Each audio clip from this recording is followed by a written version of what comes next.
మీ మోకాల నొప్పులకు ఎటువంటి సర్జరీ లేకుండా ఎపియాన్ పెయిన్ క్లినిక్ అందిస్తున్న అత్యాధునిక చికిత్స.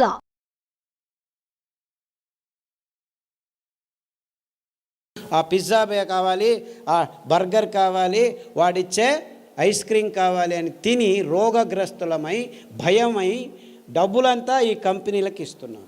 ఎందుకు మనకు రోగాలు వస్తున్నాయని ఎవ్వరు మీకు విశ్లేషణ చెప్పకపోవడం వల్ల ఈ అనాహుతం జరుగుతుంది. నేను 20 సంవత్సరాల నుంచి అన్ని చోట్ల చెప్పుకుంటూనే వస్తున్నాను. వందల వేల మంది బాగు చేసుకుంటున్నారు. నా దగ్గరికి ఎవరు రావాల్సిన అవసరం లేదు. అన్ని విషయాలు వివరంగా ఆ పుస్తకంలో రాస్తే ఆదరణ వాళ్ళు ప్రింట్ చేసి మీ అందరికీ ఇస్తున్నారు. PDF is free. మీరు ఒక నెంబర్కి ఫోన్ చేయండి. ఆ నెంబర్ ఎవరిది సార్? ఆ నెంబర్ అక్కడ బోర్డు మీద వేస్తారు. ఆ నెంబర్కి మీరు ఫోన్ చేస్తే మీ స్మార్ట్ ఫోన్కి పీడిఎఫ్ కాపీ ఫ్రీగా వస్తుంది. ఇప్పుడు నేను మాట్లాడిన విషయాలు, ఏ కషాయాలు ఎప్పుడు తాగాలి, ఎలా తాగాలి, ఐబిఎస్కి ఏం కషాయము, నరాల దౌర్బల్యానికి ఏం కషాయము, ఫిట్స్కి ఏమి కషాయము, బ్రెయిన్ ట్యూమర్కి ఏమి కషాయము, గర్భకోశం గడ్డలకి ఏమి కషాయము, ఊబకాయానికి ఏమి కషాయము, సన్నగా ఉన్న వాళ్ళు లావు అయ్యేదానికి ఏమిటి, లావుగా ఉన్న వాళ్ళు సన్నగా అయ్యేది ఏమిటి, ఇలాంటివి అన్నిటినీ వివరంగా ఎప్పుడు ఏ కషాయాలు తాగాలి అని చెప్పి అందులో వివరంగా రాశారు. సో మీరు ఆ పుస్తకం చదివితే చాలు, అన్నీ వివరంగా దొరుకుతాయి. మీరేమీ కంగారు పడాల్సిన అవసరం లేదు. మీకు ఏ రోగం ఉన్నా కానీ అందులో రాసేశారు. We have been doing this for the last 15 years. So మొత్తం దాదాపుగా 60 రకాల సందర్భాలకు, సన్నివేశాలకు కావలసిన కషాయాలు అన్నీ రాసేశారు. ఇంత ఏమీ అవసరం లేదు. మీకు ఏ రోగమన్నా ఉన్ని, డజంట్ మ్యాటర్. మీరు ఈ 5 సిరిధాన్యాల్ని 2 రోజులకు ఒకసారి మార్చి భోజనం చేయండి. అంటే 2 రోజులు అరికలు తినాలి, 2 రోజులు సామెలు తినాలి, 2 రోజులు ఊదులు తినాలి, 2 రోజులు అండుకూరలు, 2 రోజులు కూరలు, మళ్ళా సైకిల్. అలాగే కషాయాలు. ఈ రోగనిరోధక శక్తి మీకు కావాలంటే ఈ వ్యాక్సిన్లు ఇవి అవి ఏం పనిచేయవు, ఏమీ పనిచేయవు. మీకు పనిచేసేది ఈ 7 కషాయాలు చెప్తాను, పుస్తకంలో రాశారు. గరిక, తులసి, తిప్పతీగ, బిల్వం, కానుగ, వేప, రావి. ఈ 7 ఆకుల కషాయాల్ని 4 రోజులు, గరిక 4 రోజులు, తిప్పతీగ 4 రోజులు, తులసి 4 రోజులు, బిల్వం 4 రోజులు, కానుగ 4 రోజులు, 4 రోజులు వేప, 4 రోజులు రావి కషాయాలు తాగితే మీకు 2 సంవత్సరాలు డెంగ్యూ రాదు, పంగు రాదు, H5 రాదు, N1 రాదు, పంగు, జింక, పుంక, నీఫా, గీఫా, ఈ రోగాలన్నీ మీ దగ్గరికి రానే రావు, గ్యారంటీ. దీనికి ఏమైనా ఖర్చు పెట్టాలా మీరు? కానగాకు దొరుకుతుంది, తిప్పతీగ దొరుకుతుంది, వేపాకు దొరుకుతుంది, రావేకు దొరుకుతుంది, ఇంకా అన్ని చోట్ల నేను చెప్పేటివన్నీ దొరుకుతూనే ఉన్నాయి. మన అదృష్టం. ఒక్క పైసా ఒక్కరూ ఖర్చు పెట్టాల్సిన పని లేదు. ఆకులు తెచ్చుకోండి, బాగా కడగండి. ఏ దానిలతో కడుగుతారు? ఏ నీళ్ళతో కడుగుతారో? ఆర్వో వాటర్తో కడగండి. రాగి ప్లేట్ ఉంచిన మట్టి కుండలో ఉన్న నీళ్ళతో కడగండి, స్ట్రక్చర్డ్ వాటర్తో కడగండి. అర్థమైందా? ఆ నీళ్ళతో కడిగి ఆ నీళ్ళతోనే కషాయం చేసుకొని, కావాలంటే తాటి బెల్లం, చెరుకు బెల్లం వేసుకోవద్దండి, గ్లూకోజ్ ఎక్కువ ఉంటుంది. తాటి బెల్లంలో ఫ్రక్టోజ్ ఎక్కువ ఉంటుంది, ఏమీ ఇబ్బంది లేదు. పిల్లలకి బెల్లం కొద్దిగా వేసి కషాయం తాపించండి. 9 నెలల పాప నుంచి 108 సంవత్సరాల ముసలి వాళ్ళు కూడాను కషాయాలు తాగొచ్చు, ఏమీ ఇబ్బంది లేదు. అదే ఆడవాళ్ళు అయితే గోంగూర కషాయం రామబాణం. మీకు ఏమీ తోచట్లేదనుకోండి, గోంగూర ఆకు తెచ్చుకొని 4 ఆకులు ఉడకపెట్టుకొని 2 నిమిషాలు కషాయం చేసుకొని తాగండి. టీవీ చూడకండి, టీవీ చూస్తూను తాగొచ్చు. గోంగూర కషాయం అయితే మీకు టీవీ చూడకుండా చేస్తుంది.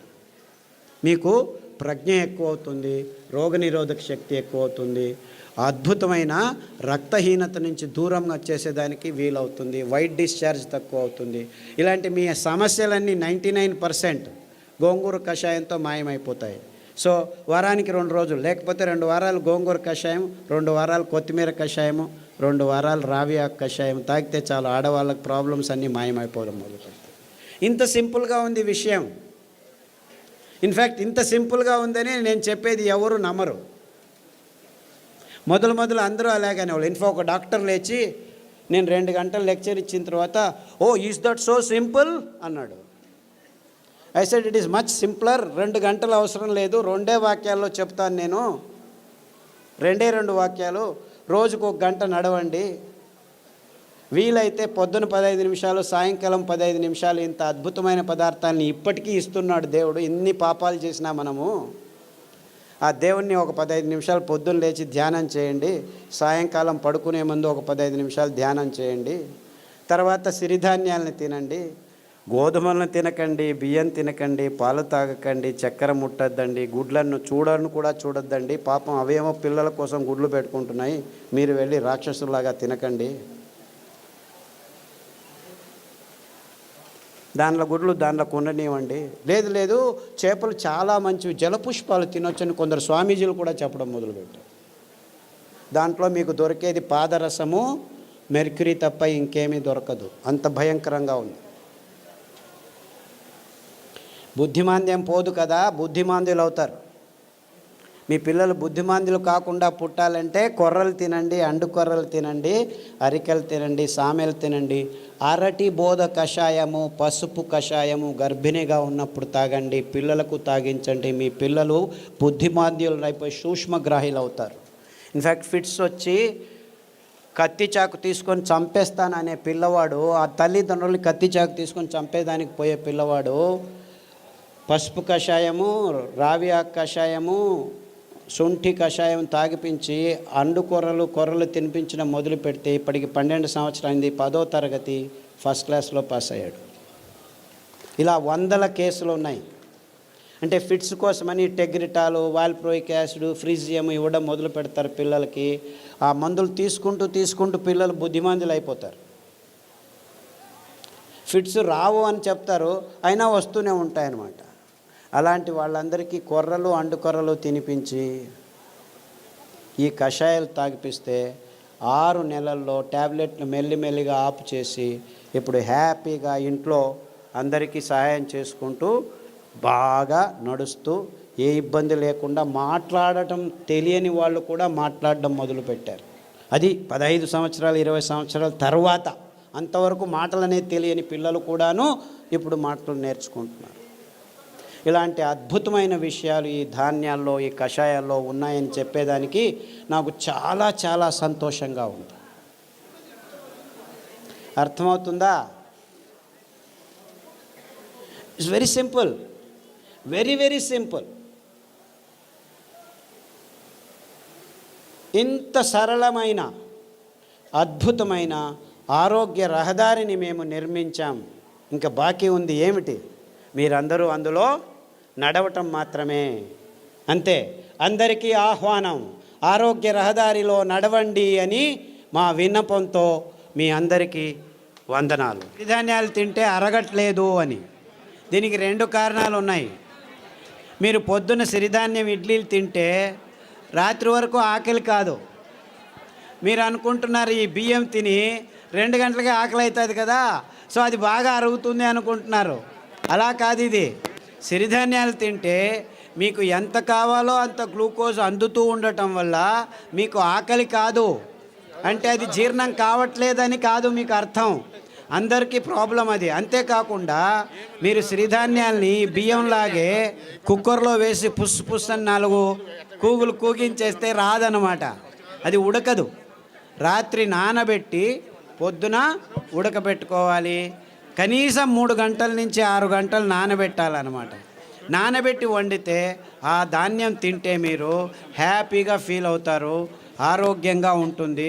సిరిధాన్యాలు చిన్న పిల్లలు, 9 నెలల పిల్లలు కూడాను జీర్ణించుకోగలరు, ఏమీ ఇబ్బంది లేదు. కానీ మీరు వంట వండే విధానంలో మార్పు రావాలి. నానబెట్టి వంట చేయాలి.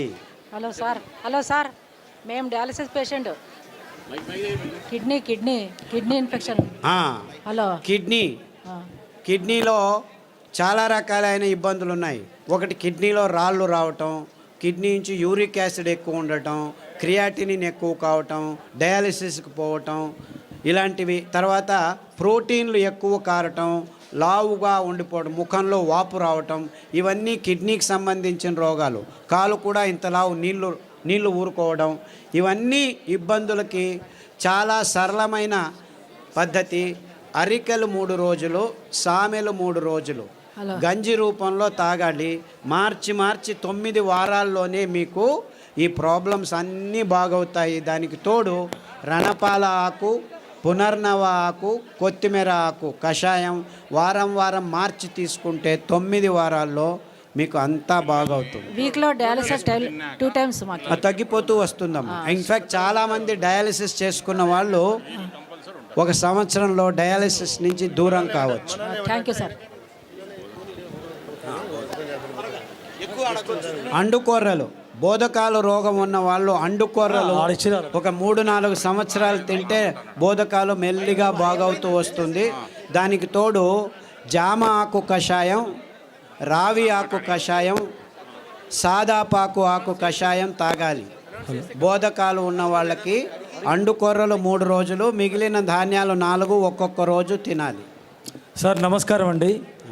సార్ ఇక్కడ సార్ ఇటుపక్క సార్ చెప్పండి. సార్ నా భార్యకి 4 సంవత్సరాల నుంచి ఒక వ్యాధి ఉన్నదండి. ఆమె ఉదయం పూట్ల సరిగా పండుకోదండి. రాత్రి పూట పడుకున్న తర్వాత మళ్ళీ తెల్లవారుజామున లేదండి. ఆ రాత్రి తెల్లవారుజామున అట్లా 2 రోజుల వరకు అలాగనే నిద్రపోతుందండి. లేస్తే తల తిరిగి వెంటనే మళ్ళీ కింద పడిపోతుందండి. ఈవెన్ పక్కన ఉన్న బాత్రూమ్ దగ్గర నుంచి మంచం దగ్గర రావడానికి కానీ తను నడిచే శక్తి లేక చిన్నపిల్లలాగా దొగ్గాడుకుంటూ వచ్చి మంచం మీద పడుకుంటుందండి. లేస్తే మళ్ళీ ఫుల్గా యాక్టివ్గా ఉంటుందండి. ఇది ఎందుకనేది అర్థం కాలేదండి. దీనికి వెర్రి నువ్వుల నూనె 2 వారాలు, నువ్వుల నూనె 2 వారాలు. ఉదయం లేచిన వెంటనే పడిగడుపున తాగించాలి. దానికి తోడు మారేడు ఆకుల కషాయం, బిల్వపత్రం కషాయం అంటారు. మారేడు బిల్వం 2 ఒకటే. గరిక కషాయం, పసుపు కషాయం, సాదాపాకు కషాయం వారం మార్చి తాగించండి. అండుకొర్రలు 3 రోజులు, మిగిలిన ధాన్యం ఒక్కొక్క రోజు. ఇలా తినిపిస్తే 6 వారాల్లోనే తేడా కనిపిస్తుంది. 6 weeks all that it takes. 6 నెలల్లో పూర్తిగా బాగవుతుంది. రక్తపు క్యాన్సరు, గర్భకోశం క్యాన్సరు, మెదడు క్యాన్సరు, ఎముకల క్యాన్సరు, ఇలా 14 రకాల క్యాన్సర్లు పుస్తకంలో పట్టీలో రాశారు. దాంట్లో ఉన్న ఆహారం, కషాయాలు వాడితే 6 వారాల్లోనే తేడా రావటం జరుగుతుంది. 6 నెలల్లో చాలా మటుకు మీకు గుణముఖులు అవుతారు. సార్ నాకు ఒట్టిగో డిజినెస్, తల తిరగడం, మళ్ళీ ఇది ఒకటి ఉంది సార్. ఇది బ్రెయిన్ కొంచెం. సాదాపాకు కషాయము, పసుపు కషాయము, అరటి బోధ కషాయము. తర్వాత ఈ వర్టిగో ఉన్నవాళ్ళు చాలామందికి ఈ తంబాకు అంటే పొగాకు, సిగరెట్లు కానీ ఈ లోపల నోట్లో పెట్టుకోవడం కానీ అలవాటు ఉన్న వాళ్ళకి ఈ వర్టిగో ఎక్కువగా ఉంటుంది. అంటే మీరు దాని నుంచి బయటపడాలంటే చేయాల్సింది కానుగ ఆకు కషాయం, చమురు ఆకు కషాయం, రావి ఆకు కషాయం. ఈ 3 కషాయాలని మార్చి తాగాలి. అరికలు, సామెలు ఎక్కువగా తినాలి. సార్ నమస్కారం సార్.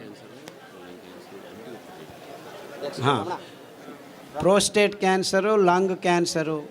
ఇప్పుడు ఏమైందంటే లంగ్లో క్యాన్సర్ వచ్చింది, రేడియోథెరపీ, కీమోథెరపీ తీసుకుంటారు, అక్కడికి ఆగదు, ప్రోస్టేట్కి వస్తుంది.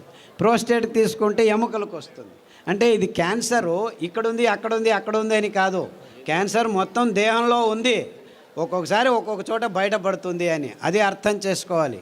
కాబట్టి అన్ని క్యాన్సర్లకు మూలం ఒకటే. అందువల్ల మీరు పారిజాతము, రావి ఆకు, జామ ఆకు కషాయాలు అన్ని క్యాన్సర్లకు బేస్గా ఉండాలి. ఈ 5 ధాన్యాల్ని 2 రోజులు తినడం మొదలు పెట్టండి. 6 వారాల నుంచి 6 నెలల్లో మీకు గుణముఖుడవడం మొదలు పెడతారు. 2 సంవత్సరాల్లో పూర్తి క్యాన్సర్ మీ దేహం నుంచి బయటపడిపోతుంది. ఏమీ ఇబ్బందులు ఉండకుండా జరుగుతుంది. బ్రెయిన్ స్ట్రెంగ్తింగ్ చేసి అదే చెప్పాను కదా, సాదాపాకు, పసుపు కషాయాలన్నీ ఈ నర దౌర్బల్యానికి జరిగినేదానికి. తర్వాత నువ్వుల నూనె, వెర్రి నువ్వుల నూనె తాగండి. ఐబిఎస్ పుస్తకంలో రాసాము. ఐబిఎస్, క్రాన్స్ డిసీజు, కొల్లైటిసు ఇవన్నీను లిస్ట్ చేశాము. పుస్తకంలో పట్టీలో ఉంది, గమనించి వాడండి. నమస్కారం సార్. సార్ నమస్కారం సార్. సార్ పాలు కాకుండా పాల ఉత్పత్తులు పెరుగు మజ్జిగ పాలు లాక్టోబాసిల్లస్ తోడుకు పెరుగుకు వేసుకుంటే అందులో ఉన్న కెమికల్స్ అన్నీ నిర్నామం అయిపోతాయి ఫర్మెంటేషన్ వల్ల. అంతేకాకుండా మనకు పాలు కొబ్బరి పాలు అతి అద్భుతమైన పాలు, అన్ని రోగాలను దూరం చేస్తాయి. నువ్వుల పాలు ఇంకా మంచిది, రాగి పాలు మంచిది. సో మనకు ఒక్క పాలు కాదు, కొబ్బరి పాలు అతి అద్భుతమైన పాలు. పిల్లల రోగాలన్నీ దూరం అయిపోతాయి, రోగనిరోధక శక్తి ఎక్కువ అవుతుంది, జీర్ణశక్తి బాగుంటుంది, మెదడు రోగాలు రాకుండా ఉంటాయి. సో మీరు పాలకు పర్యాయం అంటే చాలా పాలు ఉన్నాయి. కొబ్బరి పాలు, నువ్వుల పాలు, రాగుల పాలు, సజ్జల పాలు, ఇలా 4-5 రకాల పాలు. దానిలో నుంచి పెరుగు కూడా చేసుకోవచ్చు, ఏమీ ఇబ్బంది లేదు. సార్ నమస్కారం అండి, నా పేరు పూల రమణ సార్. ఈ పరిసర ప్రాంతాల్లో మాకు రాగిడి భూములు ఎక్కువ సార్. సో ఈ ప్రాంతంలో మేము ఎక్కువగా జొన్నలు పండిస్తుంటాం, జొన్నలు, రాగులు, సద్దలు పండిస్తుంటాం. వాటి గురించి కూడా మీరు కొంచెం దయచేసి వాటి వివరణ కూడా ఇవ్వాలి. పుస్తకంలో రాశారు తటస్థ ధాన్యాలని. ఎందుకు మీరు రాగులు, సజ్జలు, జొన్నలే ఇంకా పెంచుతున్నారంటే కారణం ఇంతే. ఇది చాలా టెక్నికల్ రీజను, ప్రాక్టికల్ రీజను. రాగులు, సజ్జలు, జొన్నలు నగ్న బీజాలు అంటారు. అంటే దానిల మీద కవచం ఉండదు.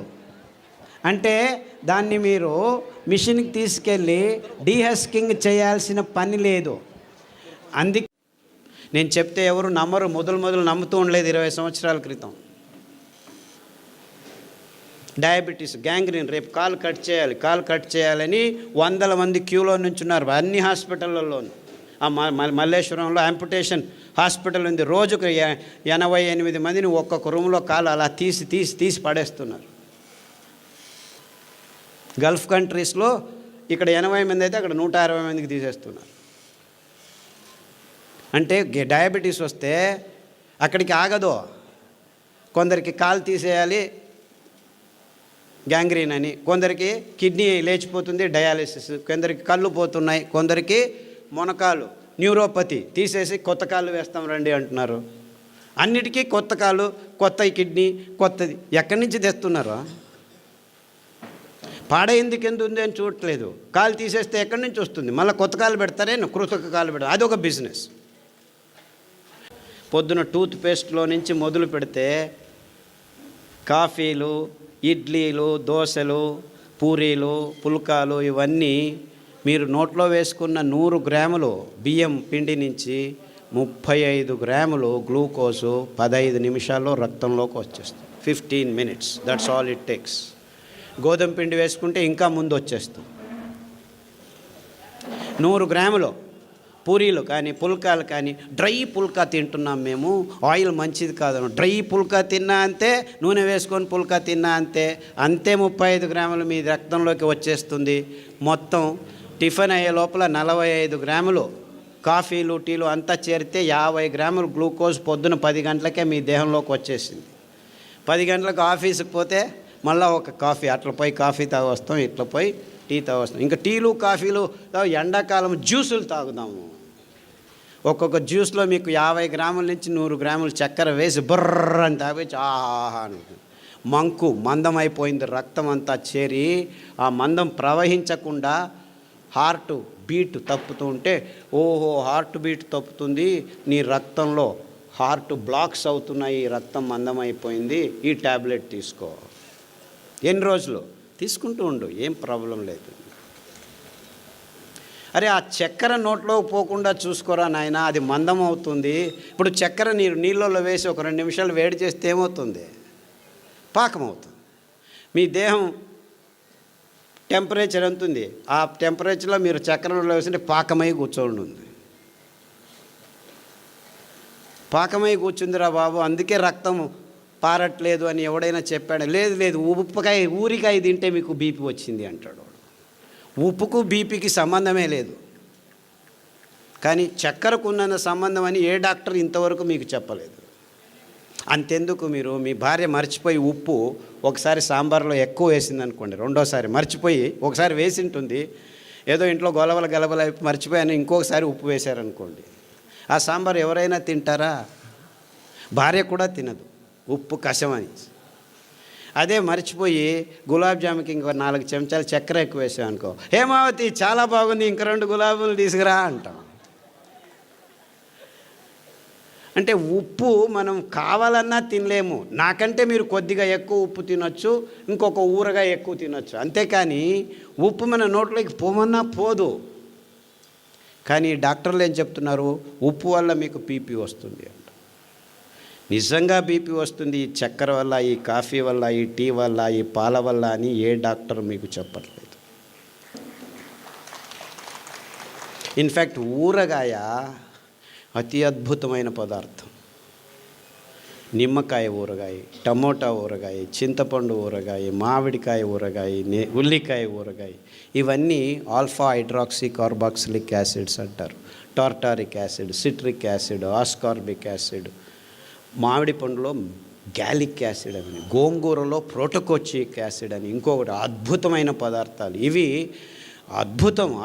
ఎంత అద్భుతం అంటే మీ దేహంలో క్యాన్సర్ని పుట్టించే కారకాలని 1 నిమిషంలో నిర్వీర్యం చేస్తాయి. అంటే మన దేశంలో ఊరగాయ కూర్చుకొని ఇట్లా ఇంత తినము, చివరకు పెరుగన్నంలో కొద్దిగా నంజుకొని తింటాం. ఆ కొద్ది అంశమే చాలు మన దేహంలో క్యాన్సర్ని దూరం చేసేదానికి దోహదపడుతుంది. ఇంత అద్భుతమైన ఆహార పద్ధతిని అనారోగ్యమని చెప్పి ఊరగాయని మన అరిటాకుల నుంచి తీసేసి చివరికి ఇచ్చింది వీళ్ళు ఏమిటాయంటే ఐస్ క్రీములు. ఆ ఐస్ క్రీమ్ తిని హార్ట్ బ్లాక్ అవుతున్నాయి పిల్లలకి, చిన్న పిల్లలకి. ఇది ఆహార సంస్కృతిని పూర్తిగా నాశనం చేసే అడ్వర్టైజ్మెంట్లు చేస్తున్న మోసం. ఏ ఒక్క డాక్టర్ అయినా మీరు ఐస్ క్రీమ్ తినద్దండి మంచిది కాదు అని చెప్పాడా? లేదు. ఊరగాయ తినొద్దండి అని అందరికీ చెప్తున్నారు. ఒకరికొకరు ఊరగాయ తినొద్దు అంట. వాడెవడో అమెరికాకు పోయిన వెంటనే ఫోన్, అమ్మా మీరు ఊరగాయలు ఎక్కువ తింటున్నారు, కొబ్బరి చట్నీలు ఎక్కువ తింటున్నారు, ఆఫ్ చేయండి. అక్కడ మాంసము, పిజ్జాలు, బర్గర్లు తిని హార్ట్లు పుట్టుకు అని చనిపోతున్నారు. దాని గురించి ఎవరు చెప్పట్లేదు. కొబ్బరిలో కొలెస్ట్రాల్ లేదు, ఊరగాయలో బీపీ లేదు. ఉండే బీపీ, ఉండే రోగం, ఉండే షుగర్ అంతా షుగర్లో, పాలల్లో, కాఫీలో, టీలో ఉంది. కానీ ఏ ఒక్క డాక్టరు, ఏ ఒక్క విజ్ఞాని, ఏ విశ్వవిద్యానిలయం దీని గురించి చెప్పట్లేదు. దానికి తోడు పుస్తకాల్లో రోసుకొని పాలు మంచిది, బియ్యం మంచిది, గోధుమలు మంచిది, ఇది తినండి అది తినండి అని ఈ డాక్టర్ల నుంచి డయాబెటీస్ వచ్చిందా చపాతీ తిన్ను. చపాతీలో గ్లూటెన్ అనే ప్రోటీన్ ఉంది. అది కూడా ఈ కల్మషాలు మీ చిన్న పోగుల్ని అంటుకుంటే సిలియక్ డిసీజెస్, అలర్జీ డిసీజెస్ అన్నీ వస్తాయి. నిర్నాళ గ్రంథికలు నాశనం అవుతున్నాయి. అటువంటి భయంకరమైన పదార్థాన్ని ఆహారమని ఎందుకు నమ్మించారో?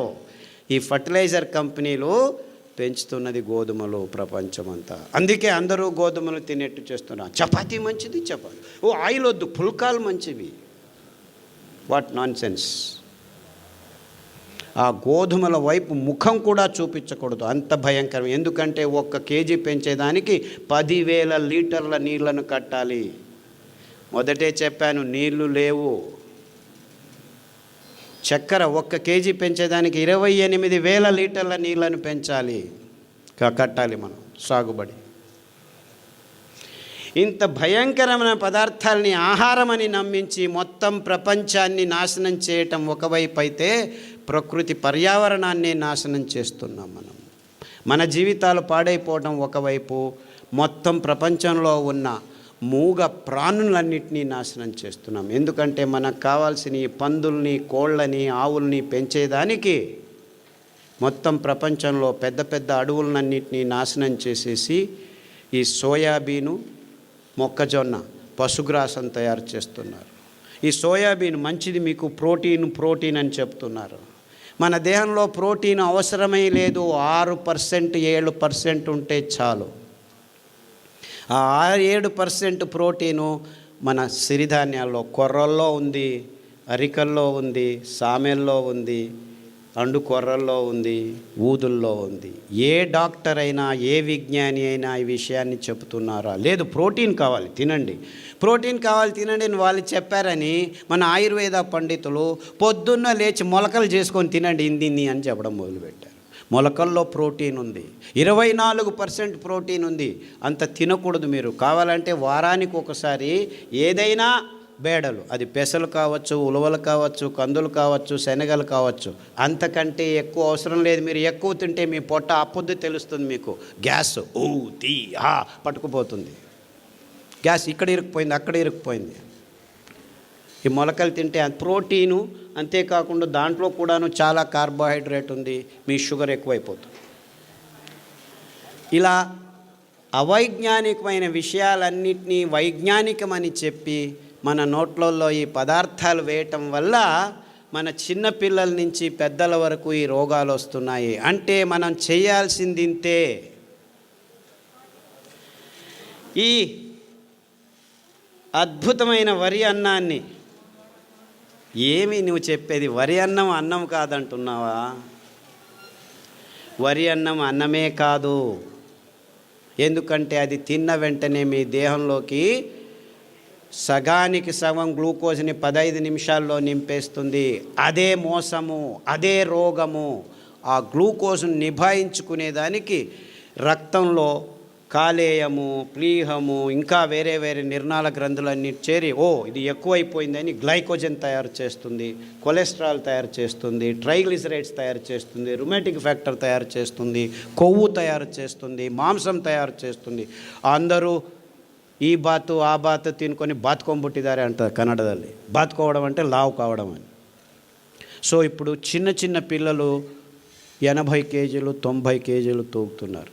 ఈ బిస్కెట్లు, చాక్లెట్లు, కాఫీలు, టీలు, నూడిల్స్, పిజ్జాలు, బర్గర్లు, గోబీలు, మంచూరీలు తిని తిని తిని చిన్న చిన్న పిల్లలు. మొన్న ఒక అబ్బాయి వచ్చాడు, 128 కేజీలు, 16 సంవత్సరాలు. అమెరికాలో obesity is a big problem. Obesity అంటే ఊబకాయింపు, పేరు పెట్టేశారు దానికి. అరే ఎందుకయ్యా ఇలా హూ అని ఊపిపోతున్నారు, గాలి ఊపినట్టు? అంటే మీరు తింటున్న పదార్థాలని ఎవరు చెప్పట్లేదు. డయట్ చేయండి, డయట్ చేయండి. సో అంతా ఒకేసారి తినద్దు, 2 గంటలకు ఒకసారి తిను, 6 గంటలకు తిను, 8 గంటలకు తిను, 9 గంటలకు తిను, 12 గంటలకు తిను.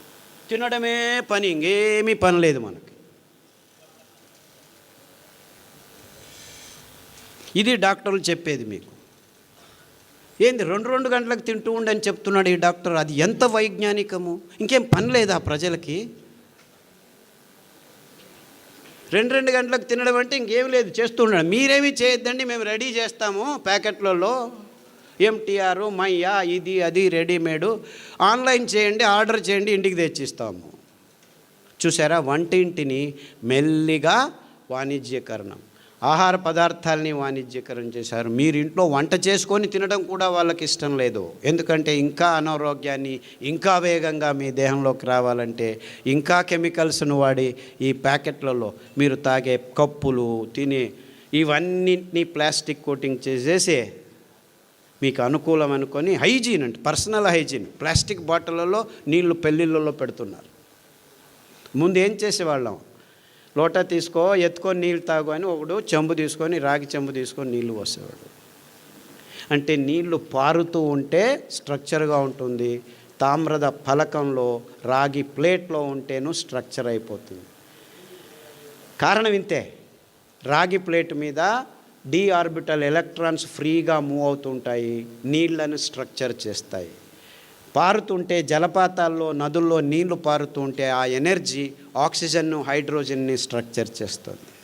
ఆ ఎనర్జీ నీళ్లు నింపినప్పుడు కూడాను స్పృశిస్తూ ఉండేది రాగి ఫలకం మాత్రమే. అందుకే మన సాధు పుంగవులు, మునులు ఎక్కడికి వెళ్ళినా రాగి కమండలం తీసుకెళ్లేవాళ్ళు. కోపం వచ్చినా, ఇష్టమైన, శాపం ఇవ్వాలన్నా, వరం ఇవ్వాలన్నా ఆ నీళ్ళనే తీసుకొని నీ దేహం మీద వేసేవాడు. అంటే నీ దేహంలోనూ 75% నీళ్లు ఉంది, ఆ స్ట్రక్చర్డ్ వాటర్. అందుకే మీరు పాప వినాశం, ఆ జలపాతం మీద కూర్చుంటే పాపాలన్నీ బాగా అయిపోతాయి, గంగలో మునిగితే పాపం నాశనం అయిందంటే ఆ పారుతున్న నీళ్ళల్లో మీ దేహం 10 నిమిషాలు ఉంటే మీ దేహంలో ఉన్న రక్తము అన్నీ నీటి అంశమే కాబట్టి స్ట్రక్చర్డ్ అయిపోతే కల్మషాలన్నీ పోయి మీరు బయటికి లేస్తే చైతన్యవంతులైనట్టు అనుభూతి జరిగేది. అందుకే ఇంతే కారణం. వేల సంవత్సరాల నుంచి సంగమాల్లో పుష్కరాల్లో స్నానాలు చేయండి, మీకు ఇప్పుడు వెళ్ళి స్నానం చేయకండి, అంతా కలుషితమైపోయాయి. నిజమైన నీళ్ళు, పారుతున్న నీళ్ళల్లో, కొత్త నీళ్ళల్లో ఆ శక్తి, ఆ ఎనర్జీ, ఆ స్ట్రక్చర్డ్ వాటర్ వల్ల మీ దేహం పునీతమవుతుంది. అంతే ముందు వాళ్ళు చెప్పింది, ఇంకేమీ లేదు. రావి చెట్టు చుట్టూ ప్రదక్షిణలు చేయండి అని చెప్పింది ఇందుకే, మీ అసమతులనం బాగవుతుందని. ఇంతే. ఇవన్నీ బూటకం, ఇవన్నీ మూఢనమ్మకం అని మనల్ని నమ్మించి సైంటిస్టులు నిజమైన అద్భుతమైన పద్ధతుల్ని, క్రమాల్ని మన క్రమం నుంచి, జీవన క్రమం నుంచి తప్పించి అనారోగ్యకరమైన ఈ వైజ్ఞానికమని చెప్పి వాణిజ్యీకరణ అంశాలని మన జీవితాలకి జోడు చేసి అందరూ రోగులై సతమతమవుతుంటే మీ అయోమయ స్థితిని, మీ భయాన్ని డబ్బు చేసుకునే వ్యవస్థని సమాజం అంచెలంచెలుగా తయారు చేసింది అని చెప్పేదానికి నాకు ఏ సందేహము లేదు.